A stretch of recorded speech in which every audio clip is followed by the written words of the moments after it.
Bismillahirrahmanirrahim. Assalamualaikum warahmatullahi wabarakatuh. Alhamdulillahirabbil alamin. Wassalatu wassalamu ala asrofil anbiya wal mursalin wa ala alihi wa sahbihi rasulillah jema'in. Syukur kehadirat Allah Subhanahu wa taala yang selalu melimpahkan rahmat dan hidayahnya kepada kita, sehingga dengan rahmat dan hidayahnya pula kita bisa untuk secara terus menerus melakukan aktivitas sebagaimana mestinya, dan insya Allah akan mendapat keberkahan dan kenikmatan dari hari ke hari. Sahabat setia dimanapun berada, kemudian kita juga mengucapkan salam takzim kepada baginda Muhammad sallallahu alaihi wasallam yang selalu melakukan pembinaan demi pembinaan kepada kita selaku umatnya, yang terus mengajari kita betapa pentingnya hidup damai dalam sebuah keserasian untuk menggapai impian-impian yang tentunya berbicara tentang kejayaan bersama. Sahabat setia dimanapun berada, sebelum saya membahas tentang hukum tata negara pada kesempatan hari ini, harapan saya sahabat semua bisa memberikan kepada saya subscribe and likes and comment atas video-video yang selalu saya buat, yang intinya yang pertama untuk menjalin silaturahmi, yang kedua untuk berbagi pengalaman, tentunya yang ketiga hanyalah pembelajaran bagi saya selaku manusia yang penuh kekurangan ini. Sahabat setia dimanapun berada, pada awalnya saya berbicara tentang hukum tata negara. Mengapa hari ini hukum tata negara ini sulit diminati oleh masyarakat kita? Memang aturan-aturan tentang aspek kenegaraan, birokrasi dan administrasi tentang kenegaraan kurang diminati, karena ini berbicara tentang politik. Yang masyarakat kita sudah terdoktrin dengan yang namanya politik adalah kekuasaan, tidak mengenal kawan dan lawan, yang ada adalah kepentingan. Sehingga persoalan tentang hukum tata negara bukan menjadi sebuah pembelajaran yang diminati oleh sahabat-sahabat sekalian. Namun berangkat daripada itu semua, kita juga menyadari bahwa betapa pentingnya hukum tata negara itu untuk kehidupan kita, agar hidup kita menjadi hidup yang layak untuk memberi kontribusi demi kemaslahatan kebersamaan dan keteraturan serta kedisiplinan dalam membangun peradaban wilayah yang penuh dengan sistem-sistem demokrasi yang dianutkan oleh bangsa ini. Sahabat setia dimanapun berada, hukum tata negara kalau di Belanda namanya Staatsrecht, ini dikenal dengan sebuah aturan tentang kenegaraan. Bagaimana hukum tata negara ini dibutuhkan oleh masyarakat, sehingga kita tahu peran RT seperti apa, peran RW seperti apa, peran Kades seperti apa, peran Bupati seperti apa, peran Gubernur seperti apa, peran Dewan seperti apa, peran aparat hukum seperti apa. Nah, sehingga berbicara tentang hukum tata negara, kita kenal dengan yang namanya otsus, otonomi khusus. Kita kenal yang namanya daerah spesial, daerah khusus, ya. Kemudian kita kenal dengan sistem sentralisasi, kemudian kita kenal dengan sistem desentralisasi. Ini berangkat daripada hukum ketatanegaraan.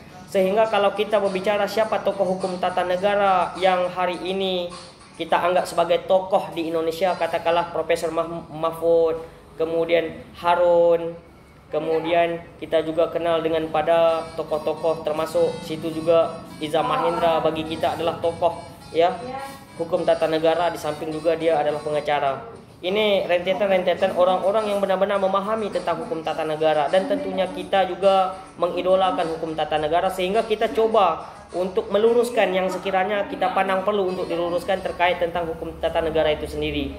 Nah, sahabatku sekalian, mengapa hari ini terjadi ketimpangan kebijakan yang selalu saja setiap kepala daerah, setiap kepala desa lakukan dalam menjabat posisi mereka menjadi kepala daerah atau kepala desa dan sekelas apapun?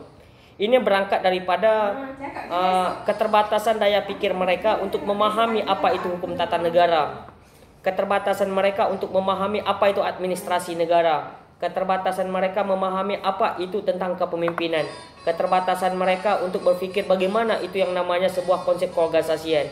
Karena mereka semua bukan orang-orang yang terlahir katakanlah dalam tanda kutip orang akademisi. Memang orang akademisi jarang masuk ke dunia-dunia politik, tapi berangkat daripada kekurangan-kekurangan inilah sehingga terjadi ketimpangan ketika mereka coba berkuasa atau memegang jabatan. Ini diakibat minimnya keilmuan hukum tata negara yang mereka miliki. Mungkin contoh bagaimana benturan hukum yang kita lakukan, katakanlah untuk persoalan Meranti. Hari ini saya coba untuk bicara Meranti. Meranti ini daerah pesisir, daerah terisolasi, ya. Kemudian Meranti ini penuh dengan daerah-daerah yang banyak hutan mangrovenya, ada hutan bakau atau hutan hijaunya, ada HTR-nya, ada HTI-nya, ada HTP-nya.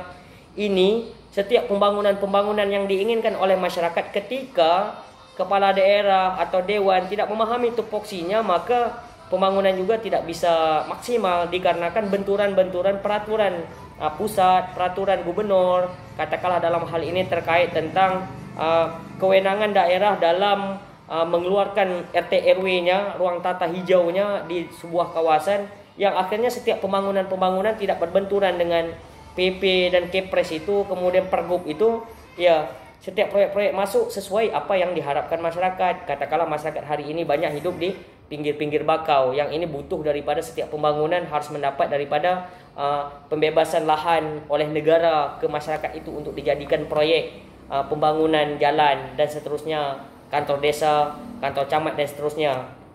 Ini apa? Ada sinkronisasi yang harus kita butuhkan di dalam memahami hukum ketatanegaraan antara Kepres, PP, kemudian Pergub, kemudian peraturan daerah, Perbob, kemudian ada Perda. Ini peraturan-peraturan yang ada di setiap daerah yang mesti kita pelajari sehingga tidak ada benturan hukum.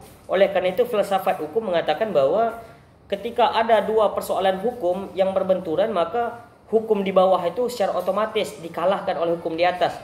Ini konsep senior dan junior ketika kita bicara soal aturan-aturan hukum ketatanegaraan. Katakanlah dalam hal ini contoh, mungkin daerah kita daerah Meranti yang penuh dengan kawasan hutan hijau. Nah, kawasan hutan hijau ini termasuk daripada kawasan yang tidak boleh dilakukan pembangunan dari skala pembebasan lahan dan seterusnya, butuh regulasi yang panjang. Katakanlah di Meranti hari ini kita belajar daripada kisah jembatan Selat Rengit, kita belajar daripada kisah pembangunan Dorakpot, kita belajar daripada kisah pembangunan Jalan Alai Mengkikip, kita belajar daripada pelabuhan-pelabuhan yang ada di sepanjang Pasar Selat Panjang, kemudian ada program daripada Dewan Sumur Bor dan lain sebagainya. Ini program-program yang memang efektif untuk dikerjakan di daerah kita yang daerah pesisir dan daerah kelautan ini. Namun sangat sulit untuk melakukan ini akibat daripada belum jelasnya RT RW yang ada di provinsi. Sehingga bagaimana untuk melakukan efektif sebuah pembangunan sehingga tidak ada benturan hukum di situ? Tentunya kejelian dan kearifan selaku kepala daerah dan bupati untuk membuka terisolasi daripada bidang RT RW yang ada di Meranti ini. Berapa luas Meranti? Kemudian kawasan yang sudah bebas dari RT RW ini sudah berapa? Kemudian yang belum bebas sudah berapa? Kemudian digesahkan ini supaya dilakukan pembebasan secara cepat sehingga terjadi pembangunan-pembangunan, tidak lagi kita bicara legalitas lahan yang ada di kawasan Meranti. Ini hal yang terpenting. Kalau terkait tentang persoalan penganggaran yang dibutuhkan untuk melakukan pembangunan di daerah Meranti, yang pertama hal yang harus kita penting adalah kita bukan saja cukup untuk kunjungan-kunjungan membangun narasi-narasi, ide-ide yang hanya bergantayangan di area-area isu, tapi eksekusi, action yang kita butuhkan. Bagaimana melakukan action-action itu? Tentunya yang pertama kita harus memahami dulu konteksnya. Katakanlah dalam hal ini kita berbicara soal pembangunan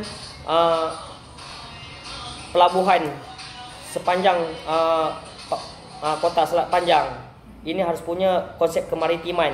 Ini harus punya pos-pos yang bisa untuk menjadi PAD di setiap daerah, kemudian memperbanyak pajak, kemudian membuka perekonomian masyarakat, kemudian punya ikon di sebuah daerah. Ini hal-hal yang dibutuhkan di dalam kawasan kita, daerah pesisir, tapi ini butuh kearifan dan kecerdasan seorang pemimpin untuk membuat kebijakan ini. Dan dewan-dewan yang ada juga, ya jangan vakum lah pemikirannya. dewan-dewan harus berpikir arif dan bijaksana juga terkait tentang aspirasi-aspirasi yang disampaikan masyarakat. Kemudian aspirasi-aspirasi ini dengan berani gagahnya disampaikan kepada eksekutif atau bupati, kemudian membantu bupati untuk menyampaikan kepada provinsi maupun pusat. Ini kesinambungan dan kolaborasi ini dibutuhkan mulai hari ini dan seterusnya, sehingga kita tidak lagi berbicara tentang sebuah kegagalan dan kegagalan. Hari ini kita berbicara sebuah kebersamaan untuk melakukan pembangunan daerah yang sama kita cintai ini. Dan masyarakat juga jangan berharap banyak terkait masalah sapi, kambing, sepeda dan lain sebagainya, karena ini hanyalah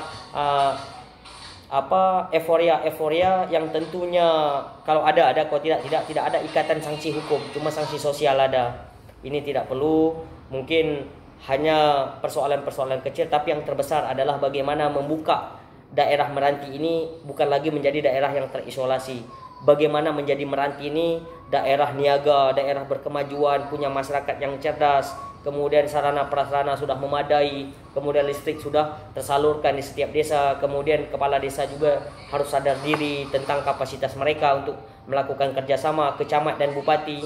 Nah, kalau sudah konteks ini kita pahami secara hukum ketatanegaraan, insya Allah sangat sulit kita berbicara tentang ketimpangan kewenangan yang dilakukan oleh pemerintah. Sangat sedikit ruang-ruang korupsi yang terjadi. Contoh mungkin di Korea, di Republik China, di Jepang, di Inggris. Mereka ini bukan tidak ada korupsi, ada, tapi 1:1000. Tapi kalau di Indonesia ini sudah menjadi adat dan sebuah kebiasaan, mungkin yang diwarisi oleh Senok Hongrenye selaku tokoh adat dari Belanda masa itu, tentang memang junto, tentang peraturan undang-undang itu ya sampai hari ini diterapkan. Yang intinya bagaimana kalau bisa korupsi mengapa tidak. Nah, kebiasaan-kebiasaan ini harus diputus mata rantai sehingga menjadikan negeri kita berkemajuan dan terhindar daripada KKN. Itu adalah musuh kita bersama. Nah, kalau kita sudah tidak melakukan KKN, kalau kita sudah jujur dalam berbuat, kalau kita serius dalam bekerja, insya Allah negeri yang sama kita dambakan ini akan maju dengan sendirinya. Billahi taufiq wal hidayah. Assalamualaikum warahmatullahi wabarakatuh.